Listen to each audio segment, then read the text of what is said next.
अस्सलामुअलैकुम। हैशटैग सियासत के साथ मैं हूं फरवा वहीद।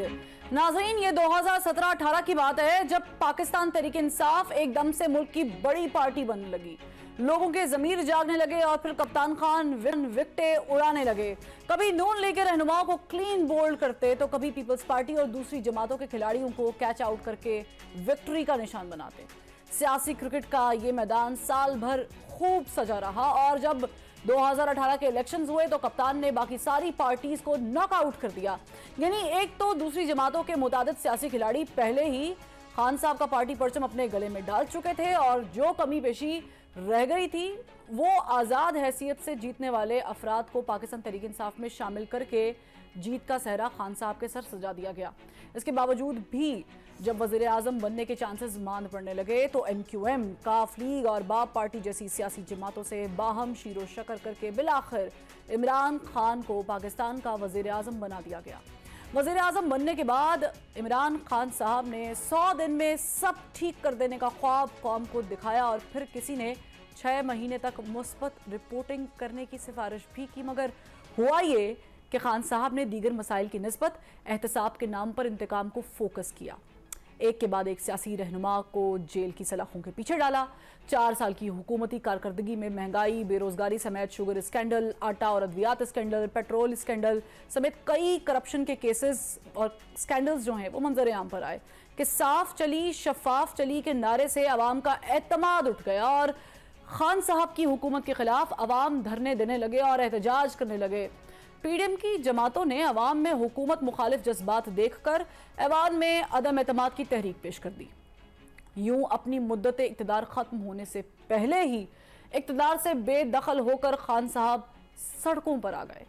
सड़कों पर आकर उन्होंने अदम एतमाद के तहत आने वाली PDM हुकूमत को इम्पोर्टेड हुकूमत का नाम देकर अमरीकी साजिश का बयानिया अपनाया और एब्सोल्युटली नॉट को अपना स्लोगन बना लिया।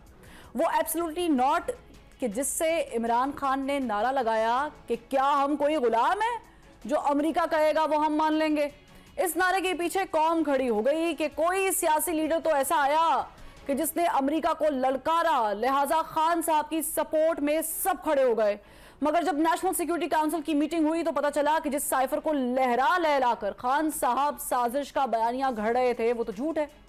लिहाजा जब इससे बात ना बनी तो खान साहब मुल्की इस्टेब्लिशमेंट को कभी न्यूट्रल्स तो कभी हैंडलर्स के अलकाबात से नवाजने लगे। कभी कहा आपने मेरी हुकूमत गिराई और कभी दुहाई दी कि साजिश की नहीं तो साजिश रोक तो सकते थे ना।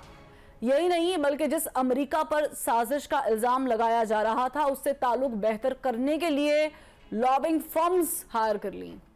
इससे भी बात ना बनी तो अब अमेरिकी सेनेटर्स के जरिए पाकिस्तान पर दबाव डालने की गुजारिशात की जाने लगी। यानी एब्सोल्युटली नॉट से शुरू होने वाला सफर हेल्प मी प्लीज तक आन पहुंचा। दूसरों की विकेटें उड़ाने, क्लीन बोल्ड करने और रन आउट करने वाले कप्तान की अपनी विकेटें आज उड़ रही हैं। एक के बाद एक खिलाड़ी पवेलियन जा रहा है, कोई मेडिकली अनफिट डिक्लेयर हो रहा है और कोई सियासत के खेल से मुस्ताफी हो रहा है। यानी 2017-18 वाली कहानी रिपीट हो रही है। बस फर्क ये है तब लोग पाकिस्तान तहरीक इंसाफ में शामिल हो रहे थे और आज पाकिस्तान तहरीक इंसाफ से अलहदगी इख्तियार कर रहे हैं। वो खान साहब जो कहते थे इन चोरों और डाकुओं से बात नहीं करूंगा, आज कहते हैं मैं तो बात करने को तैयार हूं मगर मेरे साथ कोई बात करने को तैयार नहीं है। वो खान साहब जो कहते थे जो भी हो जाए मैं डट के खड़ा रहूंगा, आज वो सियासत से माइनस होने के लिए तैयार हैं। 9 मई के वाकयात को लेकर खान साहब के गिर्द घेरा तंग हो रहा है। शायद इसीलिए वो कल अपनी गिरफ्तारी का इंदिया भी दे चुके हैं। मगर सवाल ये है, जिद, अना, हटदर्मी और इंतकाम के साथ बदअमनी की सियासत का बीज जो खान साहब ने बोया था, क्या उसका खात्मा मुमकिन है? क्या मुल्क में इश्तियाल अंगेजी को जिस कदर परवान चढ़ा दिया गया, जिसके नतीजे में 9 मई जैसे वाकयात हुए, क्या उनकी बेखुनी मुमकिन है? खान साहब अपनी ही जलाई गई आग में जल रहे हैं और अपने ही आजमाए गए हरबों की भींट चढ़ रहे हैं, और जिस सियासत को उन्होंने परवान चढ़ाया उसी सियासत की नज़र हो रहे हैं। नाज़रीन, मुल्क की मौजूदा सियासी सूरत हाल पर आज तबसरा भी करेंगे, बात भी करेंगे, जानेंगे कि ये हो क्या रहा है। हमारे साथ मैं अपना पैनल इंट्रोड्यूस करवा देती हूँ। मौजूद हैं सीनियर एनालिस्ट इरशाद भट्टी साहब, इनके साथ साथ मियां जलील अहमद शरकपुरी साहब मौजूद हैं तहरीक इंसाफ से, और इनके साथ साथ हमें मुस्लिम लीग नून से बैरिस्टर दानियाल चौधरी भी कुछ देर में ज्वाइन कर लेंगे। मैं पूछना चाहूँगी शरकपुरी साहब, आप हमारे साथ मौजूद हैं, तो सवाल पहला मैं आपसे करना चाहूँगी। आपने एक इंटरव्यू दिया, धमाका खेज इंटरव्यू दिया आपने, खान साहब की जो भी बयानिया था उसके बिल्कुल बरक्स एक इंटरव्यू दिया। ज़ाहिर है कि आप लोगों का इख्तलाफ बड़ा वाज़े है, तो अभी तक आपके साथ पाकिस्तान तहरीक इंसाफ का टैग क्यों लगा हुआ है? पार्टी क्यों नहीं छोड़ी अभी तक आपने? इतना इख्तलाफ है तो? नहीं, देखिए, इख्तलाफ राय मुख्तलिफ इशूज के ऊपर हो जाना कोई ऐसी बात नहीं होती। और मैं तो जब खान साहब प्राइम मिनिस्टर थे और प्राइम मिनिस्टर हाउस में उनकी खिदमत में जब भी गया और किसी न किसी इशू के ऊपर, तो उसमें बाज़ औक़ात कोई इख्तलाफी इशू होते थे तो मैं उनकी खिदमत में अर्ज कर देता था और उसका सलूशन भी अर्ज करता था। मेरा हमेशा ये रहा, जैसा खान साहब की एक विजन है रियासत मदीना का, और बिल्कुल वो दिल से बात करते हैं। खान साहब का विजन है कि पाकिस्तान का मतलब क्या, ला इलाहा इल्लल्लाह, हमें इसको पूरा जोर से इसके ऊपर एतकाद करना चाहिए। तो मैंने अर्ज किया कि सर, आप ये बात तो सच करते हैं, आप दिल से करते हैं, लेकिन आपके इर्द गिर्द का जो माहौल है, क्या ये सारे रियासत मदीना के लिए आपके साथ है? वो तो आपकी शोहरत की वजह से है। तो अब उलमा का पूरे पाकिस्तान से 40-50 रुकनी एक पैनल बना लें, हर माह 1.5-2 घंटे आपकी मीटिंग उनसे हो, हुकूमती कारकर्दगी उनके सामने रखें, वो जहां नक्श देखेंगे वो आपकी वो रहनुमाई कर देंगे, तो पब्लिक को भी समझ आएगी कि खान साहब रियासत मदीना बनाने जा रहे हैं। सही। तो खान साहब ने ये आइडिया बड़ा पसंद किया। मिलिट्री सेक्रेटरी को मेरे सामने कहा कि शरकपुरी साहब से कोऑर्डिनेशन करें और उलमा के नाम नोट करें, और ईद के फौरन बाद जो है इसकी मीटिंग रखी। बाद में ब्रिगेडियर अहमद मेरे से राब्ते में भी रहे, नाम भी मेरे से कुछ लिए, लेकिन उसके ऊपर अमल कुछ नहीं हुआ। इसी तरीके से जो हुकूमत का फेलियर था, मतलब जब खान साहब प्राइम मिनिस्टर थे और हर ज़िमनी इलेक्शन हम हार रहे थे, यानी तहरीक इंसाफ हार रही थी, तो मैंने उसकी वजह सोची, हर वजह क्या है। सही। उसकी वजूहात काफी थी कि कमजोरियां थी नीचे।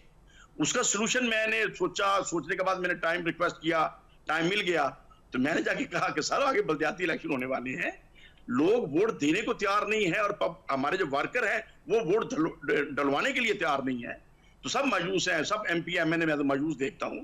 तो इसको मैनेज करना चाहिए, इसके लिए कमेटी छोटी बना दें जो वजूहात तलाश करे और फिर इसका हल ढूंढे। ठीक। सैफुल्लाह नियाज़ी को ने कहा भाई शरकपुरी साहब से टाइम करो और ये कमेटी बनाएं, तो किस किस को डालें? मैंने कहा जी इजाज चोईसा को बुला लें, महमूद रशीद साहब को बुला लें, बाकी सैफुल्लाह नियाज़ी किसी और को कराची से, खैबर पख्तूनख्वा से किसी 2-4 जिम्मेदारान को ले लें, तो हम बैठ के काम करते हैं इसके ऊपर। अच्छा, बाद में सैफुल्लाह नियाज़ी ने मेरे से टाइम भी बनाया और चौधरी एजाज साहब को भी मैसेज चला गया कि चौधरी एजाज साहब ने मेरे से पूछा जी क्या मीटिंग रखवाई है। मैंने बताया कि सर मैंने ये खान साहब को चीजें पॉइंट आउट की है, उन्होंने कहा हाँ इसके ऊपर काम करें। और बाद में जब वो मीटिंग का टाइम आया तो सैफुल्लाह नियाज़ी ने एक दिन पहले मैसेज कर दिया कि मैं मसरूफ हूं, मेरे पास वो दोबारा रखेंगे, दोबारा कोई काम नहीं हुआ। तो ये 2 मसाले मैंने अर्ज कर दी। मैंने कई जगहों के ऊपर ऐसे इसराइल के मामले पे कोई दबाव रहा है आपको तस्लीम करने ना करने, कुछ इस तरह का मामला रहा है? किस मामले में जी? इसराइल के मामले पर। इसराइल के मामले पर? जी जी। नहीं, इसराइल के मामले में तो देखिए जो हमारा पाकिस्तान हुकूमत का स्टैंड है वो बिल्कुल दुरुस्त स्टैंड है, और उसके ऊपर तो तमाम हुकूमत और तमाम सियासी जमातें यक जुबान है। तो खान साहब भी बड़े क्लियर थे ना, फलस्तीनियों का साथ देना है और इसराइल को तो हम कबूल नहीं करते। इसमें तो खान साहब और नवाज शरीफ साहब और जरदारी साहब में मैंने कोई फर्क महसूस नहीं किया। अच्छा चलो ठीक। अब आपने इतने सारे इख्तलाफ बता दिए, ज़ाहिर है कि खान साहब के यूटर्न्स तो मशहूर हैं, इतने यूटर्न्स हो गए, आपने अभी तक पार्टी नहीं छोड़ी, कोई ऐलान कर रहे हैं जल्दी पार्टी छोड़ने का? कौन मेरी बात कर रहे हैं? जी आपकी बात कर रही हूँ सर। नहीं, मैं देखें मेरे ऊपर ज़हनी तौर पे बड़े लोग जा रहे हैं ना, बड़े लोग सियासत से भी जा रहे हैं, आउट हो रहे हैं। हल्के के अंदर मेरे से खान साहब का प्रॉमिस था कि जो मेरे जो कॉन्स्टिट्यूंसी है उसके 3-4 जो सीटें मेरे मशवरे से करेंगे। ठीक। उस्मान बुजदार साहब के सामने, चौधरी सरवर साहब के सामने, ब्रिगेडियर अहमद भी मौजूद थे, मैंने कहा जी मैं तब आपके साथ चल सकता हूँ जो मेरा एरिया मेरी सुपरविजन में होगा, और कोई पंजाब का जो सदर सूत्रकाल को दखल अंदाजी ना करे। नहीं, जैसे आप कहेंगे होगा। ठीक। अच्छा, वो चीजें चलती रही, चौधरी सरवर साहब भी ऑनर करते रहे, बुज़दार साहब भी करते रहे, लेकिन एंड टिकटों देने का मसला आया, मैं खुद तो उम्मीदवार ही नहीं था, तो टिकटें सारी बेच दी मेरे हल्के के बतौर खास। अच्छा, तो देखिए ना, वो जो जिन 3 टिकटों की मैं बात करता था कि ये मेरे मशवरे से होंगे, क्योंकि मुझे पता है कि वहां कौन लड़के। अच्छा, आप कह रहे हैं वो अच्छे टिकटें बेची, वो टिकटें किसने बेची? टिकटें खान साहब ने खुद डायरेक्ट इन्वॉल्व थे? नहीं, देखिए खान साहब का दामन करप्शन से साफ है। अच्छा। इसमें मैं बिल्कुल, मेरा चले, शुक्र है इसकी आप। लेकिन खान साहब को समझ नहीं आती, नीचे जो चोर उनके साथ इर्द गिर्द बैठे हैं लालची लोग, उनको ग्रिप करने की उन्हें समझ नहीं आती। चलें, ठीक। खान साहब की शोहरत बेचते हैं और फिर वो एक दूसरे की गलतियों के ऊपर पर्दा डालते हैं जो इर्द गिर्द बैठे हुए हैं। तो मेरे जैसा बंदा तो फिर वो मेरे जैसे बंदे से वो अवॉइड करते हैं नीचे वाले। खान साहब तो हमेशा जब भी मिले मोहब्बत से मिले हैं। ठीक। इर्द गिर्द बैठने वाले जो मेरे से अवॉइड करते हैं उनको पता है ये। अच्छा शरकुल साहब, वैसे ज़ाहिर है कि आपने कहा कि टिकटें बेची गई हैं और आपने कहा कि नीचे वाले लोग भी इन्वॉल्व हैं, लेकिन अगर सबूत ना हो ना तो ये इल्जाम होता है। शाद भट्टी साहब, मुझे बताएं कि ये अब जो सारा मामला सामने आ रहा है, एक के बाद एक, आज आपने देखा कि वजाद साहब एक कार लीक हो गई, 1 करोड़ 20 लाख लेके आओ, ध्यान करना, तो वो साबित तो हो गया ना। हमने वो कैंडिडेट को भी शरकुल साहब बुलाया था अपने स्टूडियो में, वो कह रहे थे कि नहीं ऐसा मामला नहीं है, मैंने कोई मेरिट टिकटें दी गई, आउट ऑफ मेरिट दी गई जिनका मेरिट नहीं था। चले, अब कमीशन बैठा ना, बहुत सारी ऑडियो लीक्स पे मामला जो है वो शायद सुलझा दिए जाएंगे। शायद भट्टी साहब, टिकटें बेचना तो चले इटसेल्फ एक अलग इशू है, उस पर भी डिस्कस कर लेंगे, लेकिन ये जो अभी सिचुएशन बन गई है, लोग जा रहे हैं पीटीआई से, छोड़ के जा रहे हैं, ज़ाहिर कुछ लोगों को खान साहब ओन कर रहे हैं, कुछ को नहीं कह रहे, वेल विशर्स सबके साथ भेज रहे हैं, ये छोड़ रहे हैं, छुड़वाई जा रही है, क्या चल क्या रहा है? देखिए, वो पंजाबी दी एक कहावत है ना कि कुब्बे नू लत लगी उनका कुब निकल गया। इमरान खान साहब के इक़्तिदार के आखिरी दिन आप याद करें, महंगाई, बेरोज़गारी, गुर्बत और इसके अलावा उनके वादे, दावे, नारे पूरे ना होना, इसके अलावा उनकी गवर्नेंस, परफॉर्मेंस, बुज़दार, मानी का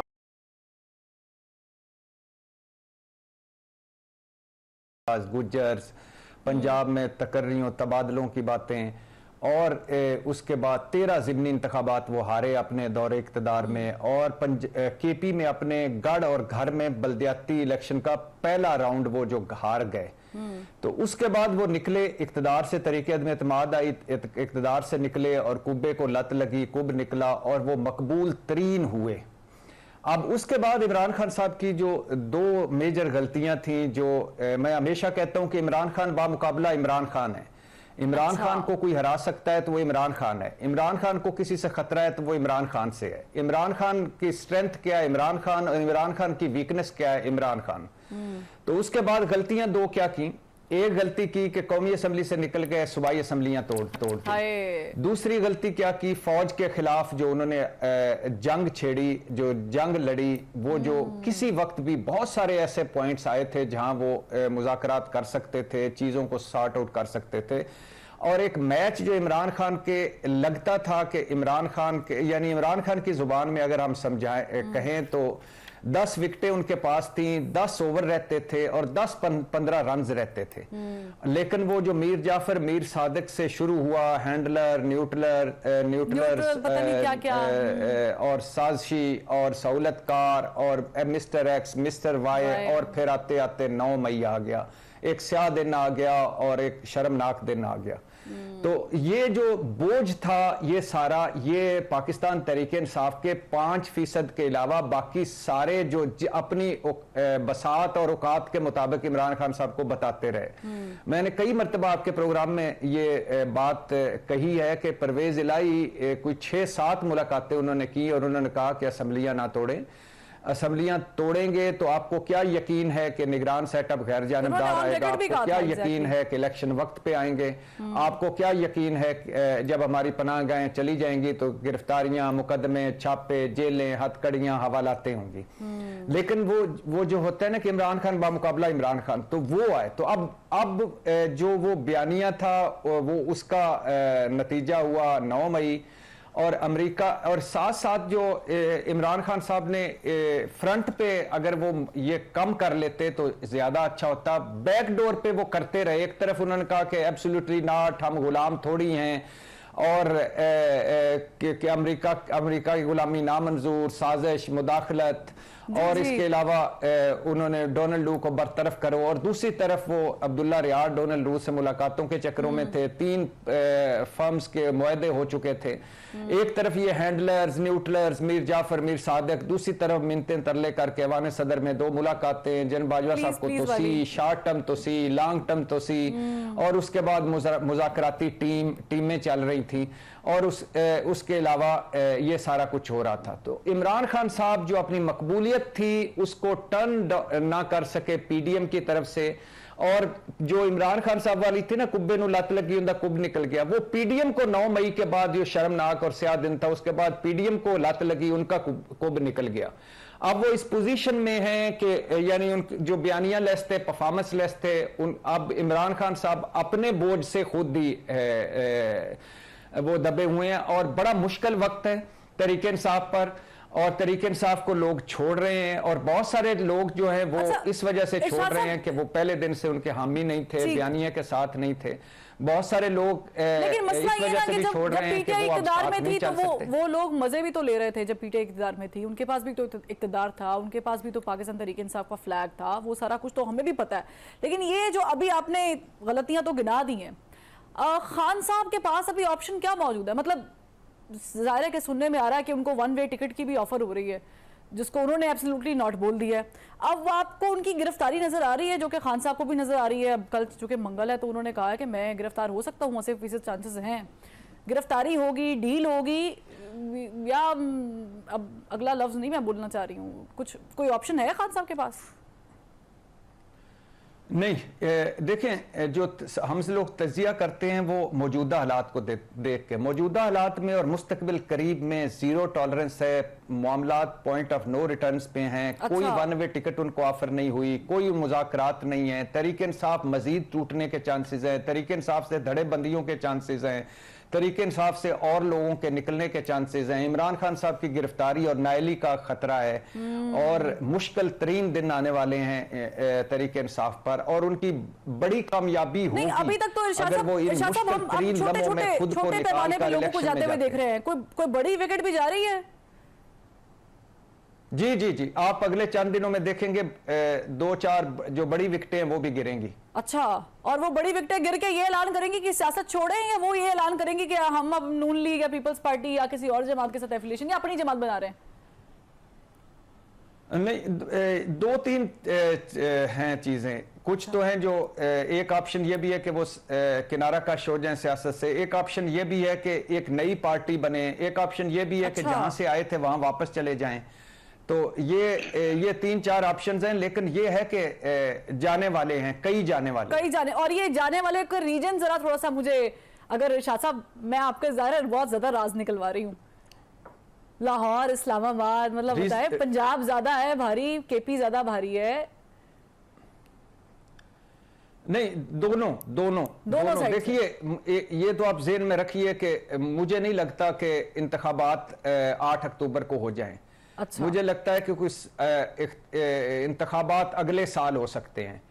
तो इस पूरा यानी अगर इस साल है, 6 महीने है, 10 महीने है, इसमें तहरीक इंसाफ बहुत ज्यादा टूटेगी, बहुत ज्यादा, और बड़े बड़े नाम जिनसे आपको तवक्को नहीं होगी वो नाम भी तहरीक इंसाफ छोड़ जाएंगे। बड़ी बात आपने कर दी है। मैं इस पे शरकपुरी साहब का भी जो है वो मौकिफ जानना चाहूंगी, लेकिन ब्रेक का कहा जा रहा है। अब सवाल बड़ा सादा सा है कि लोग छोड़ के जा रहे हैं, अक्सर लोग कह रहे हैं हम सियासत को खैर बात कह रहे हैं, वाकई ज़मीर जाग रहे हैं या जगाए जा रहे हैं? एक ब्रेक के बाद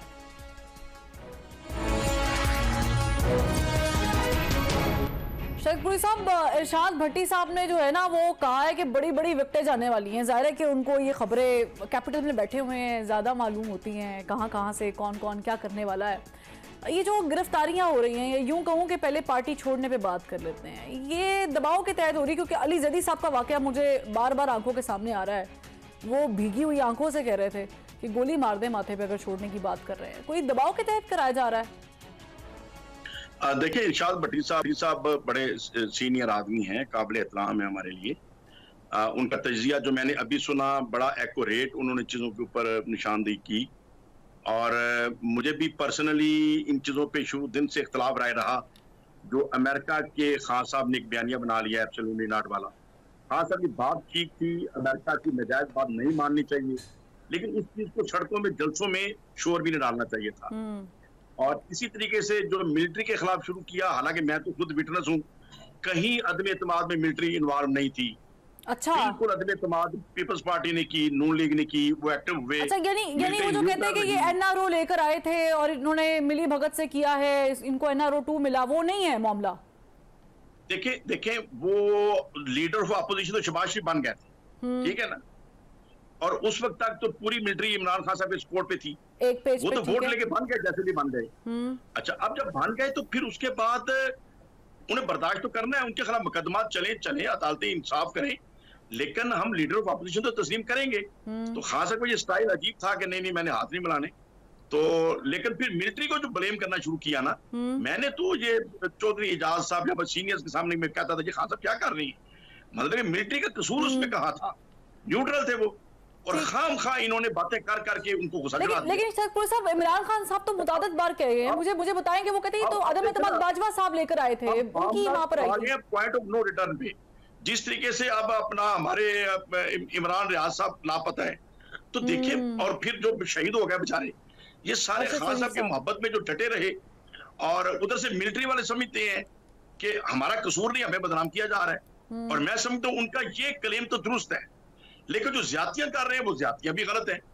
अच्छा, तो अब इसके बीच में जो अभी 9 मई के बाद जो वाकयात हुए हैं, शरकपुर साहब, मैं आपको थोड़ा सा रोकने की जसारत करूंगी, क्योंकि मुझे एक चीज, एक उन्होंने पब्लिक के अंदर इतना मिलिट्री को बदनाम कर दिया, ठीक, कि अब गली के बच्चे जो है फौज की गाड़ी देकर उड़े मारने। ठीक है शरकपुर साहब, मैं जसारत कर रही हूँ, मैं आपको रोक के सवाल जो है अपना दोबारा रिपीट कर रही हूँ। आप कह रहे हैं कि अदम एतमाद में मिलिट्री का कोई किरदार अदा नहीं था, मतलब मिलिट्री एस्टेब्लिशमेंट का किरदार नहीं था, लेकिन खान साहब तो शरकपुरी साहब ये बात ऑन रिकॉर्ड बोल चुके हैं कि बाजवा साहब ने हुकूमत गिराई, बाजवा साहब ने बैक किया, एनआरओ 2 दिया, ये खान साहब तो मुतादिद बार कह चुके हैं, और जो मौजूदा पोजीशन है वो भी 1 पेज वाली लग रही है। देखें, जब मैंने खुद लाहौर चीफ मिनिस्टर दफ्तर में खान साहब को कहा, एमपी हजरात भी बैठे थे कि सर अलीम खान साहब को मनाना चाहिए, जहांगीर तरीन को मनाना चाहिए, हमें अपने को दोबारा मनाएं, ये हालात खराब हो रही है। कहते नहीं, वो तो कहता मुझे चीफ मिनिस्टर बनाएं। अच्छा। मैंने कहा सर वो उसकी अलग ख्वाहिश है, लेकिन हम घर चले जाए, बुजदार साहब आपकी तरफ से 2-4 मिनिस्टर साथ ले ले, मैं साथ चलता हूँ, हम उन्हें मना लेंगे। तो फिर खामोश हो गए, जब किसी को मनाया ही नहीं, ठीक, पॉलिटिकली डील ही नहीं किया, तो फिर कैसे किसी ने राजी होना था। आप असद उमर साहब से पूछे, शाह कराची साहब से पूछे, एक एमएनए का नाम बता दें जो नाराज था जिसको ये मनाने के लिए गए हो। जब मनाने नहीं किसी को आप जाते, तो फिर वो रूस के परे चले गए, बुजदार जरदारी साहब ने हाथ फेर लिया, तो फिर गुस्सा किस बात का, मिलिट्री के ऊपर ब्लेम क्यों देते हैं? चले, यानी आप कह रहे हैं कि मिलिट्री, देखिए तो हालात हो चुके हैं खान साहब की। हम इस सिचुएशन को, मैं तो उनको जिम्मेदार ठहराता हूँ, जो बच्चे शहीद हो गए हैं, जो बच्चे जेलों में सड़ रहे हैं, इन सब के जिम्मेदार खान साहब है। इन्होंने क्यों ऐसा बयानिया क्रिएट किया जो दुरुस्त नहीं था? उनकी अपनी तबीयत, अब एब्सोल्युटली नॉट तो स्लोगन बना लेना, क्या अमेरिकन प्रेसिडेंट वो इंसान नहीं है?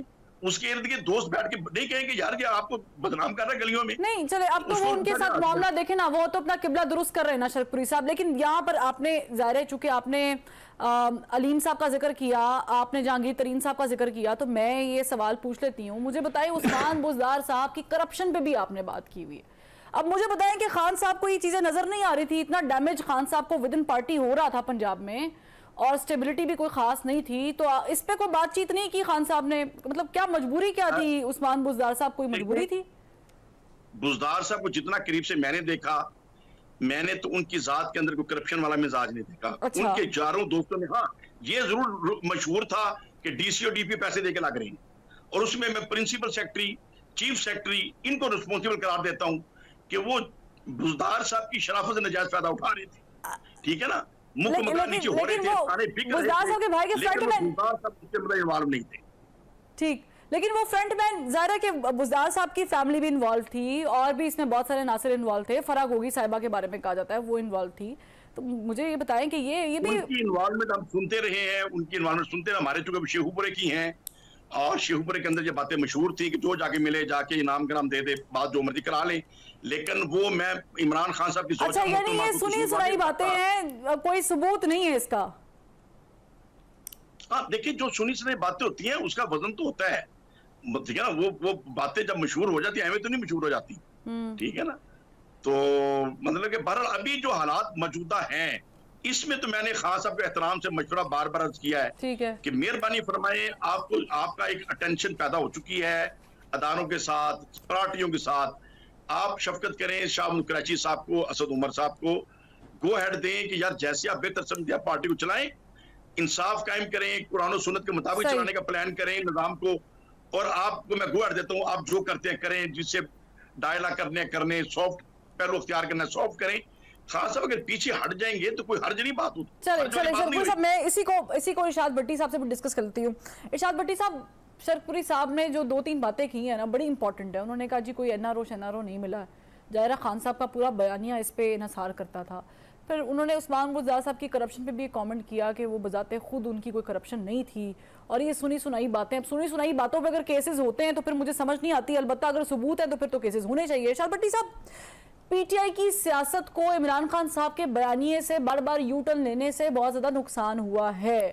ये जो अभी मौजूदा यू टर्न है, जिस पे ज़ाहिर है ऑडियो लीक का मैं रेफरेंस दे रही हूँ, मुझे बताएं कि ये पाकिस्तान तहरीक इंसाफ की सियासत को ख़त्म कर सकती है या कॉर्नर्ड कर सकती है मुकम्मल तौर पे? देखिए, पहली बात तो ये है कि कहाँ हैं, वैसे आज पूछना चाहिए कि उस्मान बुज़दार कहाँ हैं। किसी जलसे, किसी रैली, किसी इhtजाज, किसी जगह वो नजर आ रहे हों, किसी जरूरी काम में बिजी कहाँ हैं वो? ताहिर खुर्शीद कहाँ हैं? जफर मिर्जा कहाँ हैं? नदीम बाबर कहाँ हैं? रजाक दाऊद कहाँ हैं? शहजाद अकबर कहाँ हैं? ये सारे वो लोग थे जो उस वक़्त बड़े इंपॉर्टेंट थे और बड़े बाख्तियार थे। गुज्जर्स कहाँ हैं? मानिकाज कहाँ हैं? बुज़दार कहाँ हैं? तकर्रियों तबादलों पे पैसे लेने वाले कहाँ हैं? और दूसरी बात यह है कि ये इमरान खान साहब को पता था, ये तो पता था कि पंजाब में क्या हो रहा है। उनको मुझे वो याद है, वो चीफ सेक्रेटरी, वो छोड़ दीजिए कि उन्होंने जो ट्वीट किया कि मुझे जब जनासम मुनीर DGISI थे तो उन्होंने नहीं बताया था। उन्होंने बताया सबूत नहीं दिए थे कि ये हो रहा है, ये सबूत हैं, ये आपके और ये जो पंजाब में हो रहा है, ये जो बनीगाला में हो रहा है, ये जो सारा हो रहा है, तो ये बताया था उन्होंने। नंबर 2, कई 2 चीफ सेक्रेटरीज तो ऐसे हैं कि जो इमरान खान साहब से मिल के आए, जिन्होंने पलंदे दिखाए कि ये पंजाब में हो रहा है, इस पे नजर लें। इमरान खान साहब ने उनकी बात सुनी और उस पर कोई एक्शन नहीं लिया। तो वो बिला जो इत्साब घर से था वो तो नहीं हो सका। लेकिन दूसरी बात ये है कि ये जो आपने कहा है कि यस, हाँ, इस वक्त ये इस ऑडियो में ये जो अमेरिका वाली ऑडियो है, कांग्रेसमैन वाली, इसमें कोई नई बात नहीं है। ये जो कुछ वो फरमा रहे थे या कह रहे थे, ये वो पहले से जलसों और बाकी जगह पे कह चुके हैं। जो मदद मांग रहे थे वो मैंने आपको पहले ही बताया, अब्दुल्ला रियाड़ उनके ओवरसीज चैप्टर के हेड पहले ही एक्टिव थे। 3 लॉबिंग फर्म्स से मुआहदा कर चुके थे वो, और वो ओवरसीज और भी ज्यादा एक्टिव थे और भी ज्यादा वो उधर से करवा रहे थे। नंबर 3 जो आखिरी है कि फौज न्यूट्रल हुई, और फौज अगर उनके साथ खड़ी रहती तो वो आज भी हो सकता है वजीर आजम होते, लेकिन फौज न्यूट्रल थी। फौज ने क्या कहा था? फौज ने कहा था कि ये पंजाब में आप उस्मान बुज़दार की बजाय कोई और लगाएं। DGISI पे उन्होंने फौज को तमाशा बनाया था, और फिर तकर्री पे भी, चलो वो भी छोड़ दीजिए। अब अगर फौज बुरी थी और वो साजिश में शरीक थी तो वो क्यों मिले फिर जनरल बाजवा से 2 मुलाकातें? क्यों उनको लॉन्ग टर्म तोसी की पेशकश की? क्यों शॉर्ट टर्म तोसी की पेशकश की? हाँ, तो ये, और फिर क्यों वो बैकडोर लगे रहे? तो ये बात ये है कि वो, मैं फिर कह रहा हूं कि इमरान खान मैच जीत चुके थे ऑलमोस्ट। इमरान खान साहब को वो जो टेस्ट मैच था उसको T20 नहीं खेलना चाहिए था, टर्न करनी चाहिए थी अपनी सियासत को PDM की तरफ, इलेक्शन की तरफ जाना चाहिए था, असेंबलियों से नहीं निकलना चाहिए था। अब क्या है? अब ये है कि वो कौन है जो उनके साथ खड़ा हुआ है और कह रहा है कि नहीं, ये जो कुछ भी कहा है सच है? कोई बताएं। मैं जो छोड़ के जाने वाले उनसे भी पूछना चाहता हूं कि ये जब 1 साल से वो बयानियां चला रहे थे तो आप खुदा का खौफ करें, किसी जगह तो उनको रोक के कहते कि आप इमरान खान साहब अगर आपने ये बयानियां चलाया फौज के खिलाफ या आपने डी ट्रैक किया अपनी मकबूलियत को तो हम ये छोड़ के जा रहे हैं। उस वक्त चूरियां खाते रहे, मजनू बने रहे और जब मुश्किल वक्त आया तो गायब हो गए। लेकिन तो ये अब जो तरीक जी जी जी जी इरशाद साहब, मुझे ब्रेक का कहा जा रहा है, लेकिन आज लोग जा रहे हैं ना छोड़ के, अब तो लोगों को समझ आ रही है, उनकी आंखें खुल रही हैं, ज़मीर जाग रहे हैं। बहरहाल सवालात तो बहुत सारे हैं, एक ब्रेक लेते हैं फिर वापस आते हैं और मजीद सवालात करते हैं। Welcome back. शरपुरी साहब, बाजवा साहब और इमरान खान साहब हमेशा एक पेज पे नजर आए हैं। ज़ाहिर है कि अदम एतमाद जब आई है तो उससे पहले मामला कहीं ना कहीं तो खराब हो गए थे। एक तो मामला ज़ाहिर है कि उस्मान बुज़दार साहब की तैनाती का था, लेकिन और भी कोई मसाइल थे दोनों पार्टीज के दरमियान जिसमें ज़ाहिर है टेंशन बढ़ी है। दोनों पार्टियां कौन सी कह लें? सर, साबिक आर्मी चीफ जनरल बाजवा साहब और इमरान खान साहब।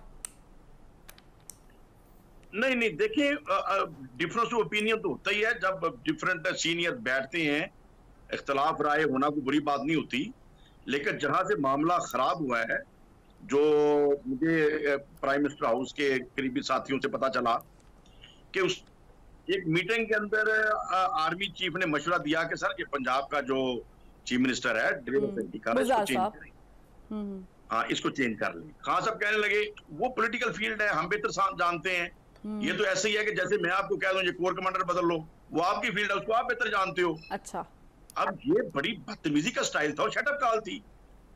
आर्मी चीफ परेशान हो गया, उनके जूनियर्स पास बैठे हुए थे। उन्होंने कहा सर फिर इसका मतलब ये है कि हम पॉलिटिकल मामला पे दखल ना दिया करें। हाँ नहीं, कोई दखल देने की जरूरत नहीं है, हम सही संभाल रहे हैं, कोई मसला नहीं है, आप अपनी फील्ड संभालें, हम अपनी संभाल रहे हैं। अच्छा, उनका सर फिर ठीक है, हम फिर आज के बाद फिर न्यूट्रल है, आप क्या हम साथ हैं? हाँ नहीं आप न्यूट्रल रहे।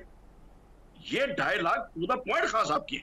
अच्छा, आर्मी चीफ जब वहां से निकले हैं तो उन्होंने जाके अपने जूनियर से कहा यार आज के बाद हमने पॉलिटिकल मामला तो दखल नहीं देना, प्राइम मिनिस्टर खुद संभाले, हम उनके साथ हैं।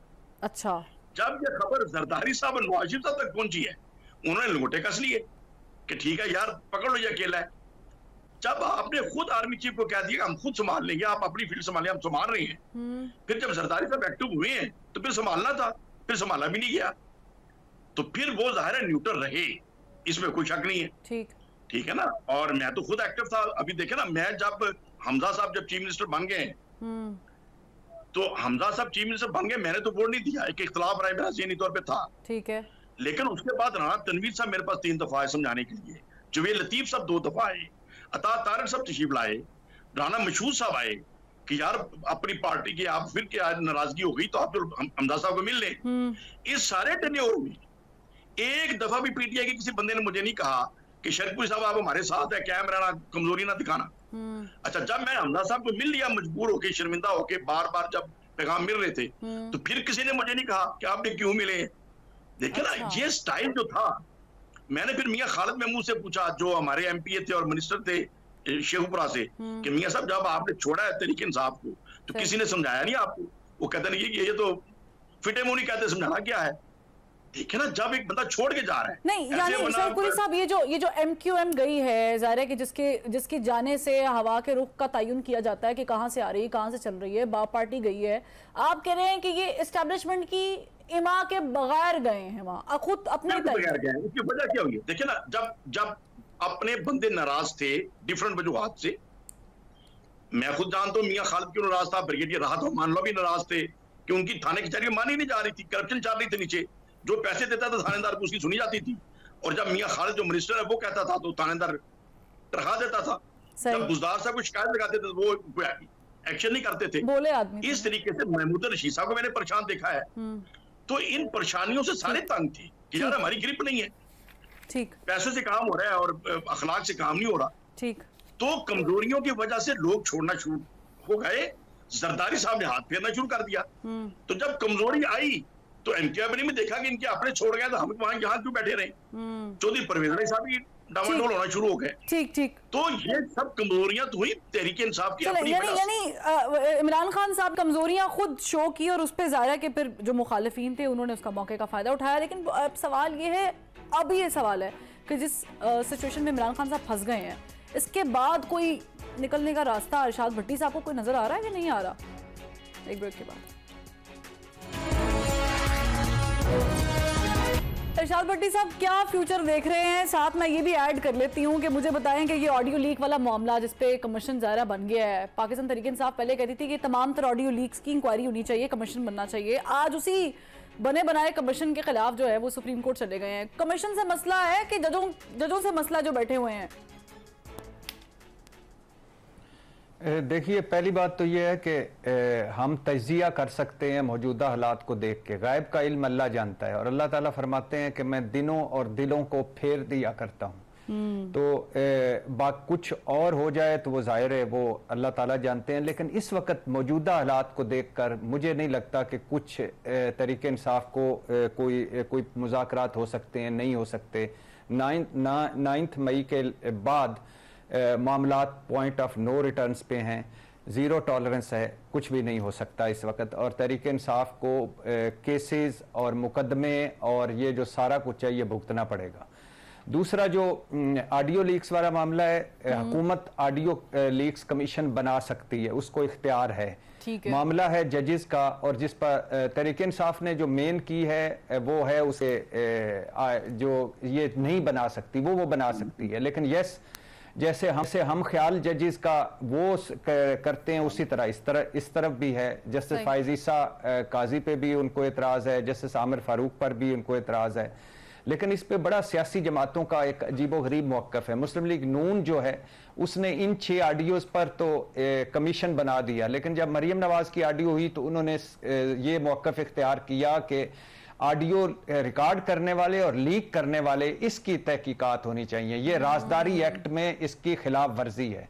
सेम तरीके इंसाफ वो ऑडियोज़, इन्हीं ऑडियोज़ के खिलाफ जो है वो सुप्रीम कोर्ट गई हुई है कि ये ऑडियोज़ रिकॉर्ड और लीक नहीं करनी चाहिए। और साथ साथ उसकी ये पिटीशन भी सुप्रीम कोर्ट में है कि जो दूसरी मुस्लिम लीग नून की ऑडियोज आई थी कि इनको सजा दी जाए। तो मामला ये कानूनी है और ये इसका सियासी पहलू और उलझेगा, मजीद उलझेगा, इस पे कोई एतबार नहीं करेगा, इसमें कोई शक नहीं, क्योंकि तकसीम हर जगह है और सुप्रीम कोर्ट तकसीम है और बाकी सारी भी तकसीम हर जगह है, नफरत इंतहा पर है। लेकिन जहां तक ये है कि ऑडियोज की अगर बहुत अच्छा होता चीफ जस्टिस साहब इसका सुप्रीम जुडिशल काउंसिल का इजलास बुलाकर इसमें सारे ये मामला तय कर लेते, लेकिन नहीं हुए। अब सहूलतकार कोई भी हो, किसी सतह पे भी हो, उसको सामने आना चाहिए और जरूर आना चाहिए। और इन ऑडियो लीक्स पे कमीशन बनना चाहिए, जरूर बनना चाहिए। लेकिन अगर जस्टिस, मुझे माजरत से मेरा वक्त जो है वो खत्म हो गया। बहरहाल आपने तकसीम की अच्छी बात की, तकसीम का ही तो मसला है, तमाम इदारे तकसीम है, कौम तकसीम है, पोलराइजेशन बड़ी ज्यादा हो गई है, इस पे सोच विचार करने की जरूरत है। कल फिर मुलाकात करेंगे। अल्लाह हाफिज।